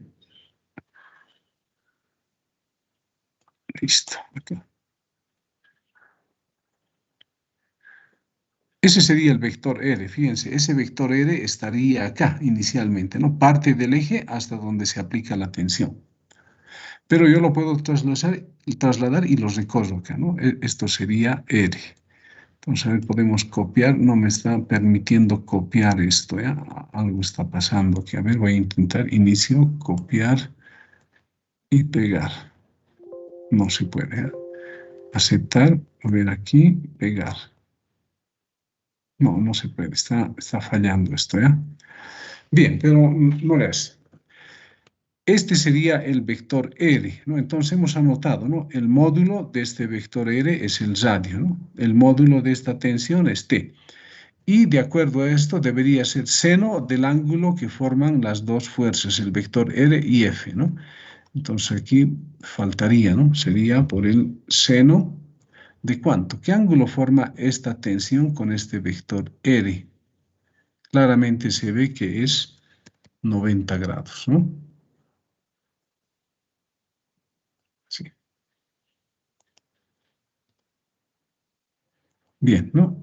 Hemos anotado esta segunda ley de Newton, ¿no? Esta parte. Fíjense, pero ¿qué más, no?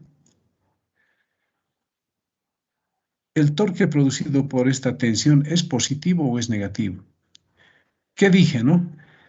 Nos guiamos en lo siguiente, ¿no? Si esta fuerza o este torque producido por T trata de hacer girar al cuerpo en el sentido que hemos asignado, fíjense, hemos asignado esto nosotros, ¿no?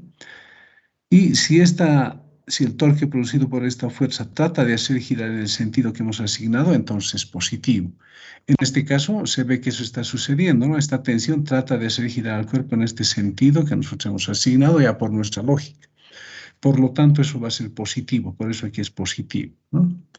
Bien, no hay más fuerzas que produzcan torque. Este es el ejemplo más simple, ¿no? De un sólido rígido que solamente gira alrededor de un eje fijo. Igual, ¿a qué va a ser igual? Al momento de inercia que pasa por el centro de masa. Como es un disco, ¿cuál es el momento de inercia de un disco? Aquí está, ¿no? Es 1/2 de mr cuadrado. Entonces, 1/2 de mr cuadrado y eso multiplicado por alfa.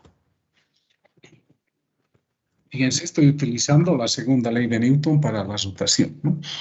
Ahora aquí, ¿qué podemos hacer? Acá hay R, se puede anular con un R de acá, ¿no?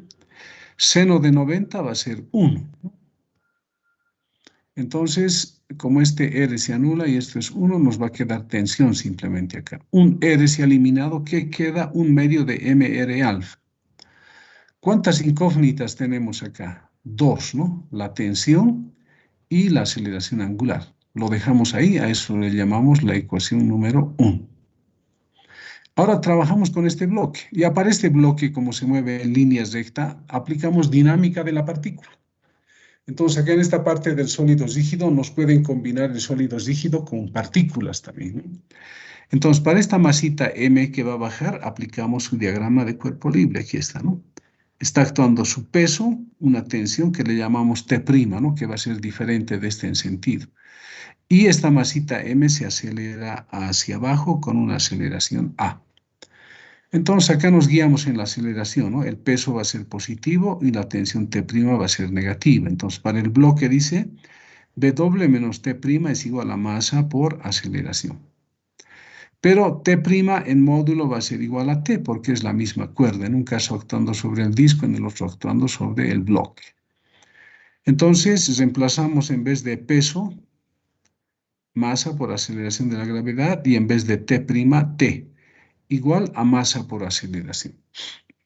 ¿Cuántas incógnitas tenemos hasta el momento? Otra vez nos ha aparecido T, siguen siendo 2, y ha aparecido A también, una nueva incógnita. Son 3 incógnitas. Tenemos un sistema de 2 ecuaciones con 3 incógnitas. Entonces tenemos que plantear una ecuación más.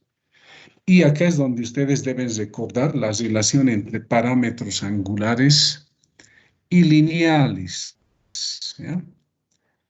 ¿Cuál es la relación entre parámetros angulares y lineales? Acá también podríamos copiar esta esfera, copiar y pegar. Lo vamos a traer a este costado.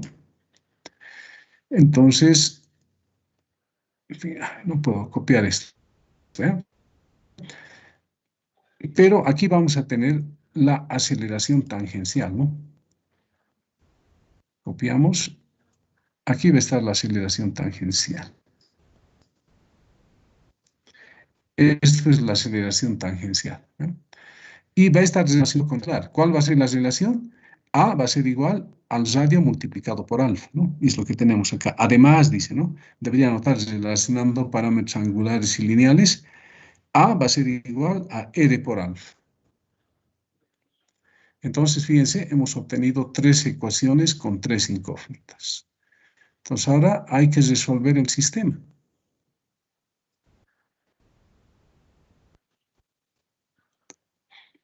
¿Qué es lo más fácil? Reemplazo 1 y 3 en 2.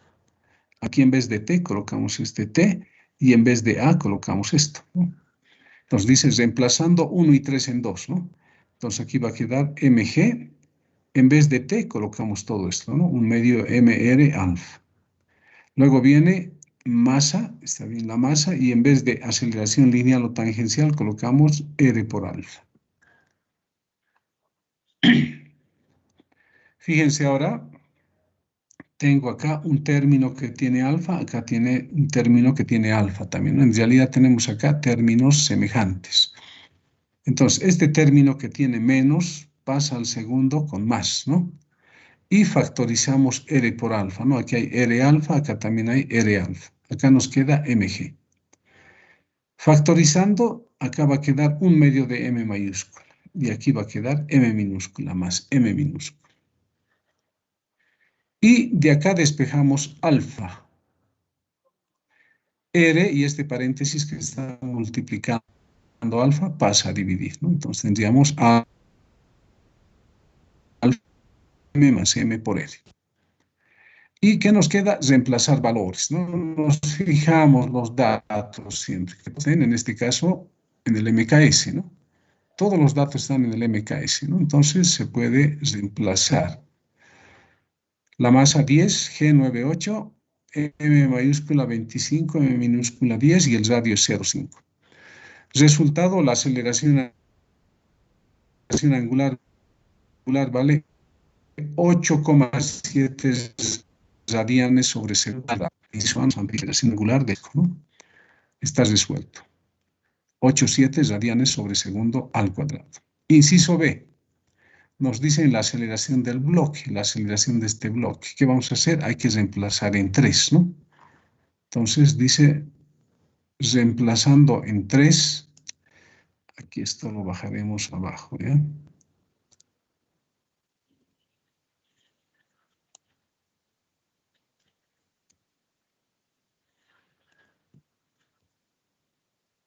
Bien, en 3 se reemplaza, ¿no? Ya les dije, 3 es esto, ¿no? A sería R por alfa.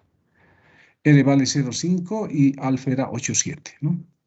Entonces, A vale 4,4 metros sobre segundo al cuadrado.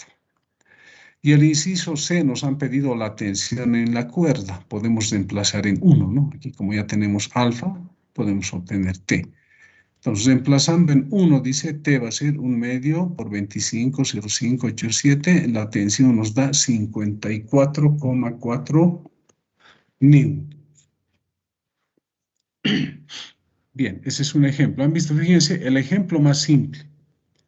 Entonces, ustedes acá ya van a tomar en cuenta en el sólido rígido, el ejemplo más simple no es cortito, ¿no? Fíjense, se presentan por lo menos 3 ecuaciones. Pero no hay que asustarse, ¿no? Ustedes han visto que esto no es tan complicado. Hay que también hacerse diagramitas, pero ya no es diagrama de cuerpo libre como para una partícula, sino también hay que dibujar el sólido rígido y en ese sólido dibujar las fuerzas que están actuando, la aceleración angular, radio, la masa, etc. Otro ejemplo. Acá también hay que tener en cuenta algo que les voy a mencionar. Dice, para el sistema de la figura, hallar la aceleración de los bloques y la aceleración angular de la polea. Esta es la polea, ¿no? Una masa con una cuerda, la cuerda pasa por la polea conectada a otra masa, ¿no? El radio de la polea es R minúscula, dice que está indicado 0,10 metros, su masa 9 kilogramos y está rotando debido a la fricción sobre la cuerda. Entonces hay fricción entre la cuerda y la polea, ¿no? Por eso es que gira la polea. Si no hubiese fricción, esta polea no giraría, ¿no? La cuerda correría sobre ella. Además nos dicen la masa 1 es 10 kilogramos, la masa 2 6 kilogramos y μ es 0,4. ¿Dónde va a estar μ? Acá, ¿no? No hay más opción, ¿no? Porque aquí hay contacto entre superficies. Para este no hay contacto de superficies ni acá. Bien, entonces ahora empezamos con el disco, ¿no? Obviamente acá hay el peso del disco y su normal hacia arriba, ¿no? ¿Qué ocurre con esas fuerzas? El torque producido por esas fuerzas es cero, no lo tomamos en cuenta, ¿no? Bien, pero ahora acá hay una diferencia con dinámica de la partícula. ¿Qué ocurría en dinámica de la partícula? Fíjense, ¿qué decíamos? La tensión en este lado de la cuerda era la misma tensión acá, ¿no? O sea, la tensión en cualquier punto de la cuerda era la misma, ¿no? La cuerda que conectaba a los cuerpos. Pero ahora en el sólido rígido eso ya no es cierto, ¿no? Cuando una cuerda pasa por una polea, entonces a un lado de la polea hay una tensión, al otro lado de la polea es otra tensión, no es la misma tensión. Acuérdense, esa es la diferencia con dinámica de la partícula, ¿no? Y dinámica del sólido rígido. Entonces, cuando una cuerda pasa por una polea, las tensiones a los lados de las poleas son diferentes. Entonces, fíjense, por eso se ha dibujado la poleita, fuerzas que están actuando. Aquí hay una tensión 2 y aquí hay una tensión 1. Nuestra lógica, ¿qué nos dice? Esta masa 2 va a bajar, esta 1 va a recorrer a la derecha y esta polea va a girar en el sentido de las manecillas. Le estamos dando ese sentido de giro nosotros, ¿no? Bien, esas dos fuerzas son las que van a producir torques, ¿no? Ya les dije, peso y normal no producen torque. Empezamos con esta tensión T sub 2, ¿no? Si no hubiese esta tensión 1, solo T2, entonces esta tensión trata de hacer girar a la polea en el sentido que hemos asignado. Por lo tanto, es positivo, ¿no? ¿A qué distancia del eje se aplica la tensión 2? A una distancia R, que es el radio de la polea, ¿no? Entonces sería R multiplicado por T sub 2, ¿no? Y por el seno de qué ángulo. Acá podría dibujar otra vez el vector R y trasladarlo acá, ¿no? ¿Qué ángulo ha de formar con la tensión? 90 grados, no hace falta anotar, seno de 90 es 1. Sigamos, ¿no? Esta otra tensión también produce torque, ¿no? Ahora trabajo con esta tensión 1, me olvido de esta otra, como si no existiera. Entonces, esta tensión 1, si se aplica a este cuerpo, trata de hacerle girar en el sentido antihorario, ¿no? Y contrario a la aceleración que hemos asignado, a la aceleración angular. Entonces, en ese caso, el torque producido por esta tensión 1 es negativo, ¿no? Entonces, negativo colocamos acá, menos. ¿Qué distancia desde el eje hasta donde se aplica la tensión T sub 1? La distancia es R, también el radio, ¿no? Del disco, por la tensión T sub 1. Y también aquí vamos a tener seno de 90, ¿no? De este punto, de este eje hasta el punto donde se aplica la fuerza, tenemos el vector R hacia arriba, vertical, ¿no? Si lo trasladamos acá arriba, el ángulo que va a formar con la tensión 1 es 90 grados, ¿no? Ya sabemos que seno de 90 es 1, no se anota. Igual, momento de inercia del disco, ojo, aquí falta, ¿eh? Con respecto al centro de masa es esto, ¿ya? Esto es lo que falta, ¿no? Centro de masa. Bien, entonces, ¿qué podemos hacer acá? En este primer miembro podemos factorizar R, ¿no? En este otro anotamos el momento de inercia que pasa por el centro de masa del disco o la polea, ¿no? Es 1 medio mr al cuadrado por alfa. Pero ahora, ¿qué ocurre? Acá R se puede eliminar con un R de acá, ¿no? ¿Qué nos va a quedar? T2 menos T1 igual 1 medio mr alfa. Esa es nuestra ecuación 1 que tiene tres incógnitas, T sub 2, T sub 1 y alfa. Ahora planteamos para cada una de las masas, ¿no? Para la masa 1, aquí están, ¿no? Fuerzas que están actuando en la masa 1. Su peso 1 su normal, la fuerza de fricción 1 y la tensión 1'. Esa tensión 1' va a ser igual a la tensión que hay acá sobre el disco, ¿no? Y este bloquecito se acelera a la derecha, tenemos la aceleración A sub 1.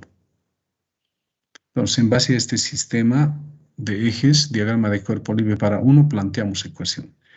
En el eje Y ya sabemos, ¿no? El peso va a ser igual a la normal, no hay discusión. Y la fuerza de deslizamiento va a ser μ por esa normal, o sea, μ por el peso. En el eje X directamente planteamos, ¿no? T sub 1' tiene el mismo sentido que A sub 1 positivo, ¿no? FR tiene el sentido contrario, va a ser negativo. Entonces tenemos T sub 1' menos la fuerza de deslizamiento que es μ M sub 1 por G igual a la masa 1 por A sub 1. Pero T sub 1' es igual a T1, ¿no? Entonces reemplazamos T1 y lo demás queda como está, ¿no? Ecuación número 2. Ha aparecido una incógnita más, ¿no? A sub 1. Ya tenemos 4 incógnitas. Ahora para la masa 2, ¿no? Para la que baja, es su diagrama para esta. Su peso, la tensión 2, ¿no? O sea, esta es la otra parte de la cuerda, ¿no? Está relacionado con la tensión 2. Entonces, T sub 2' le llamamos, se acelera hacia abajo. Planteamos la ecuación guiándonos en la aceleración, el peso sería positivo y T sub 2' negativo. Entonces, para M sub 2 es M sub 2G menos T sub 2' igual masa 2 por aceleración 2. Pero T sub 2' en módulo es igual a T sub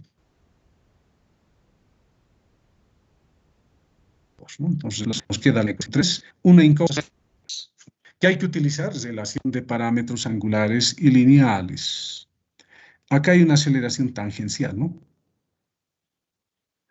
Está relacionado con la aceleración angular, ¿no? Aquí hay una aceleración tangencial 1, aquí hay una aceleración tangencial 2, ¿no? Pero ambas aceleraciones están relacionadas con alfa por el radio, ¿no? Entonces, A sub 1 en módulo va a ser igual a A sub 2 y eso va a ser igual a R por alfa.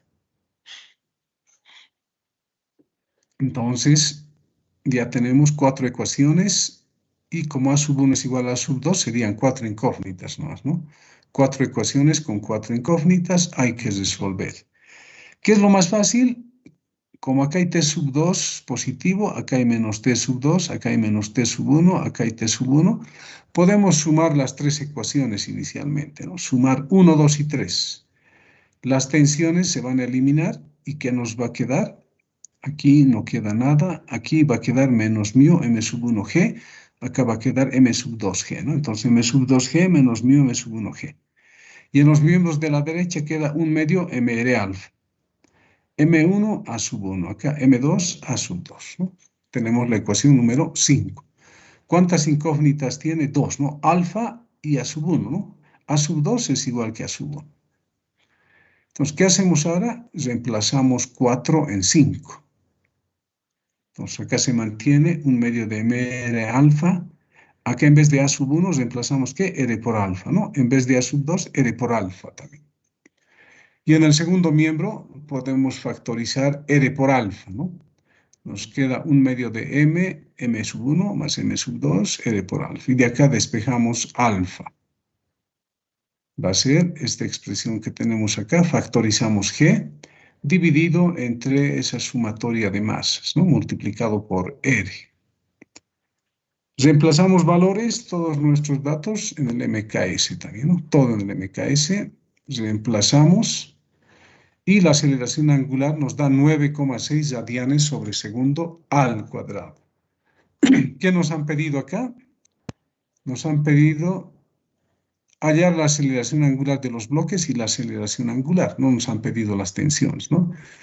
Entonces estamos hallando la aceleración angular y reemplazamos en la ecuación 4 y tenemos la aceleración de los bloques. En módulo la aceleración de los bloques es la misma, ¿no? 0,967 metros sobre segundo al cuadrado. Bien, por hoy sería hasta acá, ¿no? 2 ejemplitos. Acá hay más ejemplitos, pero eso lo vamos a hacer en la siguiente clase, ¿eh? Entonces les voy a pasar estos apuntes Todavía tenemos mucho, nos falta hacer traslación y rotación, el eje instantáneo, etc. Entonces, por hoy quedamos acá. Pueden desconectarse, les voy a pasar los apuntes hasta esta parte.